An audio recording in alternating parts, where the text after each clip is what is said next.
Hello and welcome everyone. आज के इस वीडियो लेक्चर में हम डिस्कस करेंगे ग्राउंड नट की डिजीज़ेस के बारे में।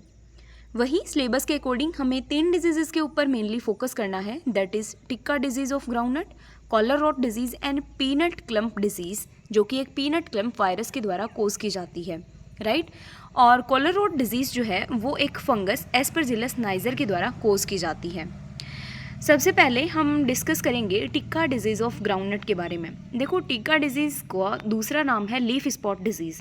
तो जैसा नेम इंडिकेट कर रहा है कि लीफ स्पॉट का मतलब होगा कि सबसे पहले जो इनिशियल सिम्टम्स होंगे वो लीफ की सरफेस पर दिखाई देंगे, और वो भी एक स्पॉट के फॉर्म में, यानी कि धब्बों के रूप में लीफ की सरफेस पर दिखाई देंगे। अब जो ग्राउंडनट की टिक्का डिजीज़ है वो इम्पॉर्टेंट क्यों है? क्योंकि एक तो सबसे ज़्यादा मेजर डिस्ट्रक्टिव डिजीज़ है ग्राउंडनट के लिए। दूसरा, टिक्का डिजीज़ जो है वो 2 तरीके की होती है, क्योंकि हमने अभी इसको बोला कि इसे लीफ स्पॉट डिजीज़ के नाम से भी जानते हैं। तो इसी बेसिस पर ये 2 तरीके की होती है, early leaf spot and let leaf spot. अब ये अर्ली और लेट क्यों नाम पड़ा? इनके अक्रेंस के बेसिस पे। जो जल्दी होती है उसका नाम अर्ली लीफ स्पॉट, एंड जो थोड़ी लेटर स्टेज में आती है उसका नाम पड़ा लेट लीफ स्पॉट। दोनों ही जो डिजीज़ेज हैं, दोनों ही तरीके के लीफ स्पॉट फंगस के द्वारा कोज किए जाते हैं, जिनका साइंटिफिक नेम है। अर्ली लीफ स्पॉट का कॉजल एजेंट है सर्कोस्पोरा अरेचिडिकोला, और लेट लीफ स्पॉट का कॉजल एजेंट है सर्कोस्पोरा पर्सोनाटा। आप इनकी जो टीलोमॉर्फ स्टेज है, जिसे सेक्सुअल स्टेज के नाम से जाना जाता है, वो भी याद रख सकते हैं, that is Mycosphaerella arachidis for early leaf spot and Mycosphaerella berkeleyi for late leaf spot pathogen. Host की बात करें तो ग्राउंडनट पैथोजन हो जाएगा। अब देखिए, यहीं पर इमेज में आपको दिख रहा है बहुत ही ज़्यादा क्लियरली कि अर्ली लीफ स्पॉट के फर्स्ट वाली इमेज वाले सिम्टम है, और लेट लीफ स्टेज के सेकेंड वाले सिम्टम है। देखो, फर्स्ट वाले में सबसे पहला क्या चीज़ है कि यहाँ पर जो स्पॉट्स बने हैं वो ब्राउन कलर के बने हैं, और ब्लैक वाले में क्या है, जो सिम्टम्स बने हैं वो ब्लैक कलर के बने हैं। यानी कि अर्ली लीफ स्पॉट डिजीज़ जो है उसमें जो लीजन्स बनेंगे वो ब्राउन कलर के बनेंगे, और वो बाहर से येलो हालों से कवर्ड होंगे, यानी कि एक येलोई सी कवरिंग है इनके ऊपर, राइट। आप इमेज से बहुत क्लियरली याद रख सकते हैं। सेकेंड वाला है लेट लीफ स्पॉट, जिसमें क्या होगा कि ब्लैक कलर के स्पॉट्स बनते हैं on the lower surface of the leaf. ठीक है, इतना आप याद रखेंगे यहाँ पर। फिर आता है कि देखो, टिक्का डिजीज़ ऑफ ग्राउंडनट में हमने बोला अर्ली लीफ स्पॉट, तो कितने शोइंग के कितने डेज बाद आएगी? तो early leaf spot basically showing के 3 to 4 वीक्स आफ्टर शोइंग देखने को मिलती है, जबकि लेट लीफ स्पॉट डिजीज़ जो है वो शोइंग के 5 to 7 वीक्स बाद में देखने को मिलती है। यहाँ पर हम सिम्टम्स और साइन की बात करें तो जैसा कि अभी हमने पढ़ा, सबसे पहले अर्ली लीफ स्पॉट में क्या होगा, circular to irregular reddish brown colour के स्पॉट्स बनेंगे, जो कि येलो हालों से कवर्ड रहेंगे अपर सरफेस ऑफ लीव्स पे, और स्पॉट्स की साइज़ जो है वो 1 से लेकर 10 mm होगी। आपको याद रखना है कि अर्ली लीफ स्पॉट में बड़ी साइज़ के स्पॉट्स हैं वो बनते हैं, जबकि लेट लीफ स्पॉट जो है उसमें अर्ली लीफ स्पॉट के कंपैरिजन में छोटे साइज़ के जो स्पॉट्स हैं वो बनते हैं। इसके अलावा सिम्टम्स पहले लीफ की सरफेस पे, उसके बाद रेचिस पे, पेट्यूल्स पे, स्टॉक्स पे भी दिखाई देगी। नेक्स्ट आता है late leaf spot. Late leaf spot में बेसिकली जो अभी हमने डिस्कस किया, आप इमेज से बहुत अच्छे से ध्यान रख सकते हैं कि ब्लैक कलर के स्पॉट्स बनेंगे, और स्पॉट्स की साइज़ 1 to 6 mm होगी साइज़ में, और बहुत सीवियर कंडीशंस में जो लीफ है उसकी शेडिंग होने लग जाती है, लीफ गिरने लग जाती हैं, और क्रॉप मैच्योरिटी से पहले ही ऐसे दिखने लग जाती है जैसे कि वो मैच्योर हो चुकी है। अब देखो, क्वेश्चन किस तरीके से पूछा जाएगा। अगर कॉम्पिटिटिव एग्जाम्स की बात करें तो दोनों के कॉजल ऑर्गेनिज्म पूछे जाते हैं, उनकी जो टीलोमॉर्फ स्टेज है वो पूछी जाती है। सेकंड, अगर आपके थ्योरेटिकल पॉइंट ऑफ व्यू से आएगा तो या तो लॉन्ग क्वेश्चंस में पूछा जाता है कि ग्राउंडनट की टिक्का डिजीज़ को कम्प्लीटली एक्सप्लेन कीजिए, तो आपको दोनों तरीके के अर्ली लीफ स्पॉट और लेट लीफ स्पॉट दोनों को डिस्क्राइब करना है। अदरवाइज़ फिर क्वेश्चन पूछा जाता है, अगर शॉर्ट में आएगा तो, कि डिफ्रेंशिएट करो दोनों को, अर्ली लीफ स्पॉट को एंड लेट लीफ स्पॉट को। तो यहाँ पर आपने लॉन्ग क्वेश्चन के हिसाब से देखा, आगे हम मैनेजमेंट की भी बात करेंगे। अगर यहाँ पर डिफरेंशियल क्वेश्चन आता है कि डिफ्रेंशिएट करना है, तो आप किस तरीके से कर सकते हैं। देखो, एक तरफ आप लिखेंगे कि अर्ली लीफ स्पॉट, और दूसरी तरफ आप लिखेंगे लेट लीफ स्पॉट। दोनों में आपने सबसे पहले तो आपको कॉजल ऑर्गेनिज्म, क्योंकि अलग अलग है दोनों का, तो आप कॉजल ऑर्गेनिज्म के थ्रू इनको डिफ्रेंशिएट कर सकते हैं, फिर इनके टीलोमॉर्फ स्टेज के थ्रू डिफ्रेंशिएट कर सकते हैं, फिर अर्ली लीफ स्पॉट लगभग 3 to 4 वीक्स में आ जाती है शोइंग के, और लेट लीफ स्पॉट्स जो है वो लगभग 5 to 7 वीक्स के बाद आती है शोइंग के। फिर अर्ली लीफ स्पॉट के जो सिम्टम्स होते हैं उनमें बेसिकली ब्राउन कलर के स्पॉट्स बनते हैं लीफ की सरफेस पे, और वो भी येलो हालो से कवर्ड रहते हैं, जबकि लेट लीफ स्पॉट में ब्लैक कलर के स्पॉट्स बनते हैं लीफ की लोअर साइड पे। इसके अलावा जो अर्ली लीफ स्पॉट में स्पॉट्स का साइज़ होता है वो 1 to 10 mm का होता है बेसिकली, जबकि लेट लीफ स्पॉट में ये लगभग 1 to 6 mm का होता है। इस तरीके से आप पूरा ये जो है डिफ्रेंशिएट कर सकते हैं बहुत ही अच्छे से।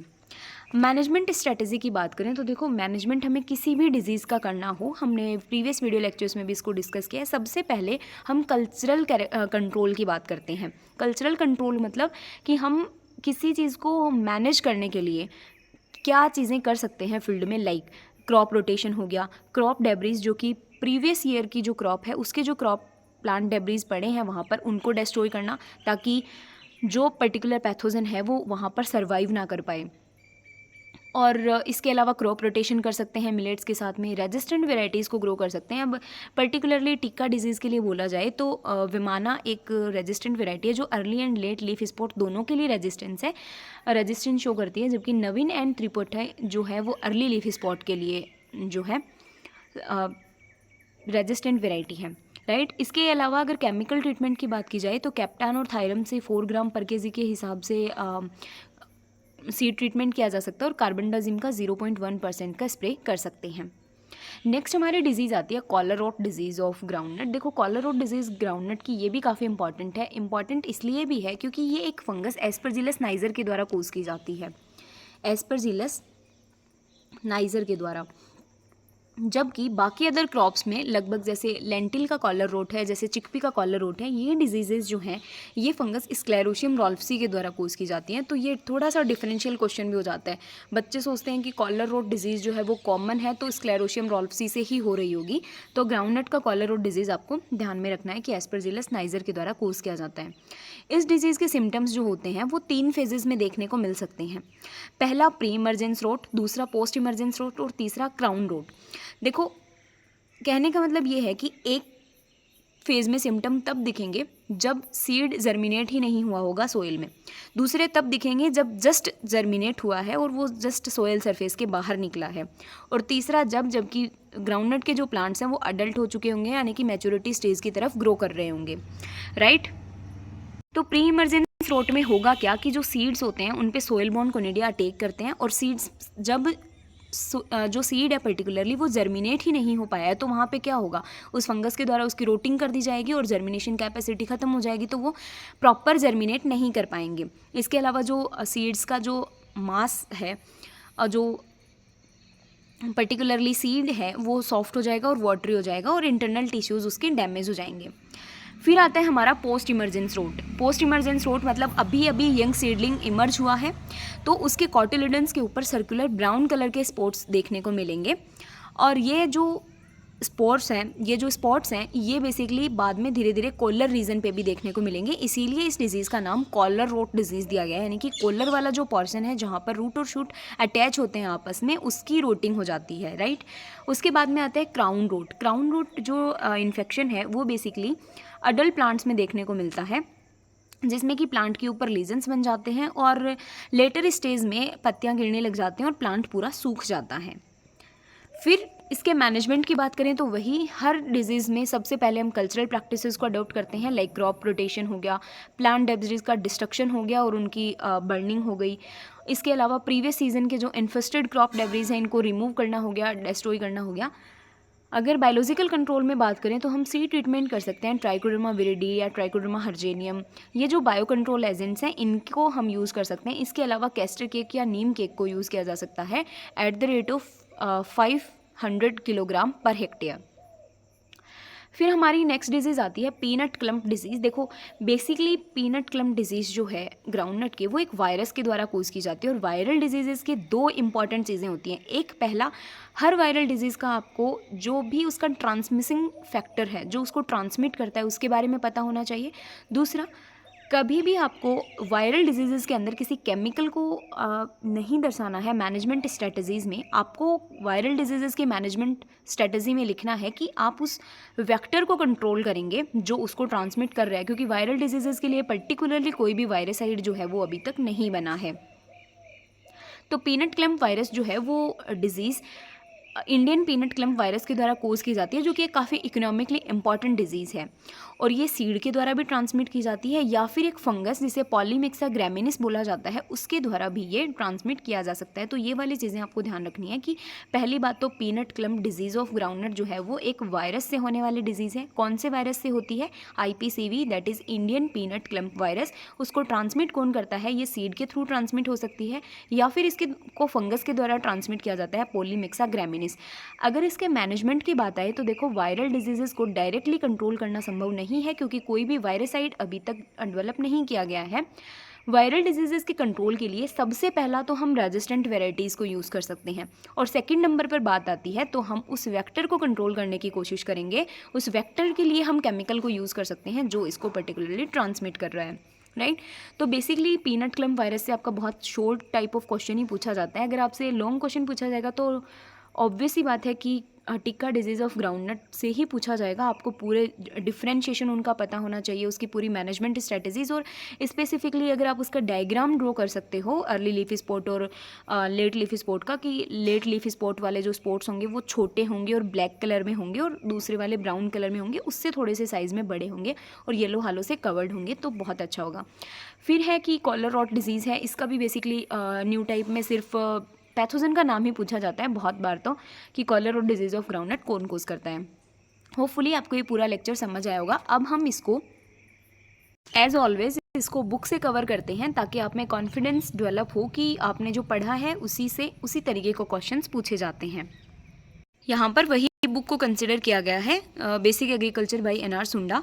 तो देखिए, ग्राउंडनट की सबसे पहले टिक्का डिजीज़, जिसमें आपको अर्ली और लेट दोनों लीफ स्पॉट के बारे में के कॉजल ऑर्गेनिज्म मेंशन कर रखे हैं, दैट इज सर्कोस्पोरा, पर्सोनाटा एंड अरेचिडिकोला। ठीक है, इसमें बोला है कि लीफ की शेडिंग हो जाती है, स्मॉल डार्क ब्राउन कलर के स्पॉट्स पहले देखने को मिलते हैं। बाविस्टीन का स्प्रे कर सकते हैं या फिर मैनकोजेब का स्प्रे कर सकते हैं। नेक्स्ट आता है collar rot disease of groundnut, या फिर इसे ही ड्राई रूट रॉट के नाम से भी जाना जाता है, और ये एस्परजिलस नाइजर फंगस कोज करती है। ये बहुत इंपॉर्टेंट है। दूसरा एक इंपॉर्टेंट पॉइंट कि जो एस्परजिलस नाइजर जो फंगस है पर्टिकुलरली, वो कर्नेल्स में अफ्लाटॉक्सिन प्रोड्यूस कर देती है, जिससे थोड़ी सी बिटरनेस होती है एक तो ग्राउंडनट के जो भी सीड्स हैं उनके अंदर, और दूसरा ये थोड़ी टॉक्सिक होती है। ये एफ्लाटॉक्सिन जो है, नाम ही इसके पीछे टॉक्सिन लगा है, तो एफ्लाटॉक्सिन जो है स्टोरेज कंडीशन में भी ये डैमेज करती है। इसके सिम्टम्स होंगे कि सीडलिंग स्टेज पे अटैक कर देती है और उसके बाद ब्लैक स्पोर्स जो होते हैं वो रूट के ऊपर दिखाई देते हैं। मैनेजमेंट की बात करें तो हम बेसिकली इसके मैनेजमेंट के लिए बायो एजेंट्स को यूज़ करते हैं, जैसे ट्राइकोडर्मा विरिडी हो गया, और सीड ट्रीटमेंट कर सकते हैं मैनकोजेब के साथ में 3 ग्राम ऑफ पर केजी। तो आपको सबसे पहले कॉलर रोट को ड्राई रूट बोलते हैं, ये याद रखना है। एफ्लाटॉक्सिन कौन सी फंगस के द्वारा प्रोड्यूस किया जाता है ग्राउंडनट में स्टोरेज कंडीशन में, तो एस्परजिलस नाइजर के द्वारा। इन्फेक्शन जो है वो सीडलिंग स्टेज में ही स्टार्ट हो जाता है। एंड दूसरा जो टिक्का डिजीज़ है उसके कॉजल ऑर्गेनिज्म क्या हैं, उसके बेसिकली कितने साइज़ के स्पॉट्स बनते हैं, कितने तरीके के, और क्या उनका उनमें डिफरेंस है।